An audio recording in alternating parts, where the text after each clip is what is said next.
আজকে আরও একটি ইম্পর্ট্যান্ট ক্লাসে সকলকে স্বাগতম। আজকের ক্লাসে আমরা পাস্ট কন্টিনিউয়াস টেন্স সম্পর্কে শিখব। আমরা জানি অতীতে কোনো কাজ চলতেছিল বা চলমান ছিল এবং তার ফল বিদ্যমান নেই, অতীতেই কাজটি শেষ হয়েছে, তাকে পাস্ট কন্টিনিউয়াস টেন্স বলে। যেমন আমরা স্কুলে যাইতেছিলাম, আমরা লিখতেছিলাম, আমি খেলতেছিলাম, এরকম। আজকে আমরা পাস্ট কন্টিনিউয়াস টেন্সের ব্যবহার সম্পর্কে শিখব। এর কিছু বাক্য আমরা দেখি। আমি স্কুলে যাইতেছিলাম, সে একটি বই লিখতেছিল, বৃষ্টি হইতেছিল, আলম গরিবদের সাহায্য করতেছিল, আমরা ক্রিকেট খেলতেছিলাম, তোমরা ইংরেজি শিখতেছিলে, তারা টিভি দেখতেছিল। প্রত্যেকটি বাক্যর শেষে তে ছিল, তে ছিলাম বা তে ছিলে এ জাতীয় শব্দ আছে। তার মানে আমরা খুব সহজে এ জাতীয় শব্দ দেখলে বুঝতে পারবো যে এটি পাস্ট কন্টিনিউয়াস টেন্স, অর্থাৎ বাক্য বা শব্দের শেষে তে ছিল, তে ছিলাম বা তে ছিলে এ জাতীয় শব্দ থাকে, অর্থাৎ অতীতে কোনো কাজ করতেছিল, তা অতীতেই সম্পন্ন হয়েছে। কিভাবে আমরা এই বাক্যগুলোকে পাস্ট কন্টিনিউয়াস টেন্সে রূপান্তর করতে পারি তার স্ট্রাকচারটি আমরা দেখি। প্রথমে সাবজেক্ট, তারপরে হয় ওয়াজ না হয় ওয়ার, যে কোনো একটি সাবজেক্টের পরে হয় ওয়াজ থাকবে না হয় ওয়ার থাকবে, এবং ভার্বের সাথে আইএনজি যুক্ত হবে। সাবজেক্ট প্লাস ওয়ার বা ওয়াজ প্লাস ভার্বের সাথে আইএনজি। আমরা সরাসরি প্রথম বাক্যটাকে পাস্ট কন্টিনিউয়াস টেন্সে রূপান্তর করে দেখি। আমি স্কুলে যাইতেছিলাম, তাহলে প্রথমে স্ট্রাকচার অনুযায়ী সাবজেক্ট আই, তারপরে ওয়াজ অথবা ওয়ার ব্যবহৃত হবে, আয়ের পরে ওয়াজ বসে, এবং যাইতেছিলাম গো ভার্বের সাথে আইএনজি যোগ করলাম, I was going to school.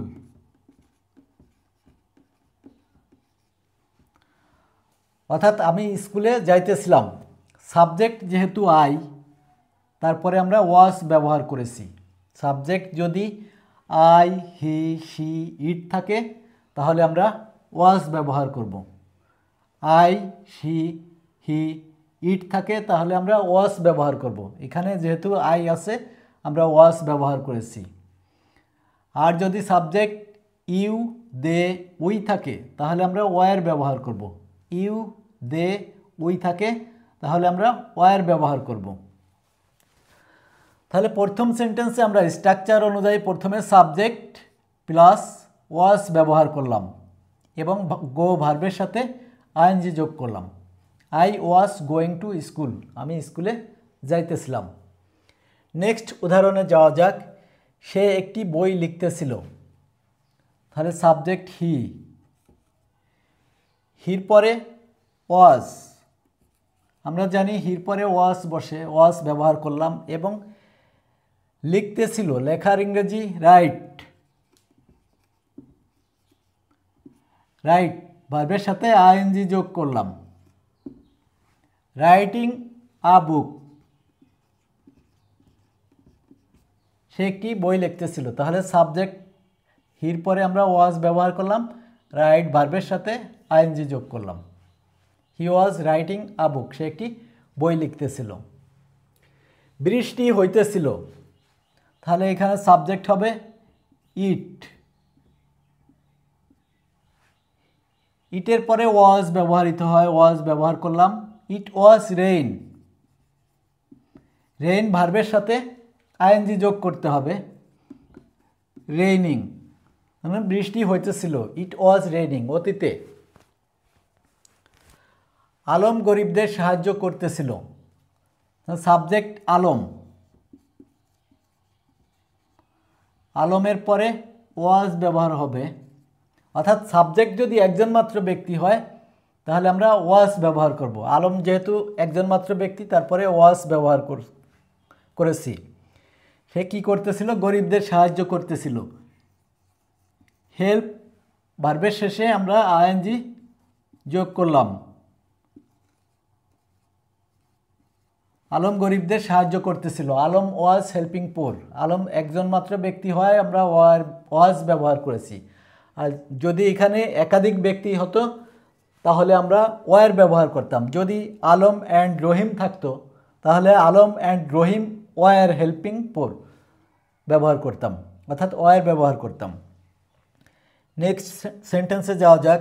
আমরা ক্রিকেট খেলতেছিলাম। তাহলে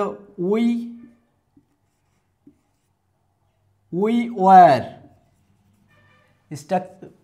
উই থাকলে আমরা ওয়ার ব্যবহার করব। তার মানে এখানে উই আছে, যার জন্য আমরা ওয়ার ব্যবহার করেছি।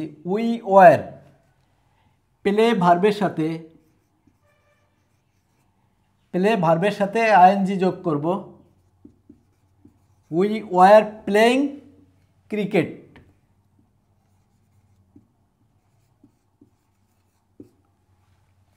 আমরা ক্রিকেট খেলতেছিলাম। তোমরা ইংরেজি শিখতেছিলে। তাহলে আমরা সাবজেক্ট ইউ পাইলাম। ইউর পরে ওয়ার বসে, ইউর পরে আমরা ওয়ার ব্যবহার করলাম। কি করতেছিল? শিখতেছিল। লার্ন ভার্বের সাথে আমরা আইএনজি যোগ করব। Learning English.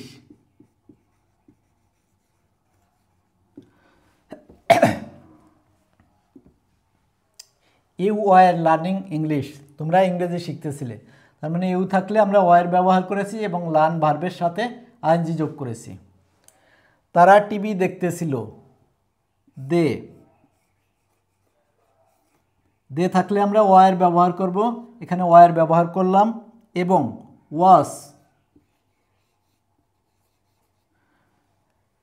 ওয়াচ ভার্ব আছে, তার সাথে আমরা আইএনজি যোগ করলাম। Watching TV. They were watching TV. তারা টিভি দেখতেছিল। কখন দেখতেছিল? অতীতে। এভাবে আমরা খুব সহজেই পাস্ট কন্টিনিউয়াস টেন্সের মাধ্যমে প্রচুর সেন্টেন্স তৈরি করতে পারি। আজকের ক্লাস এ পর্যন্তই। ধন্যবাদ।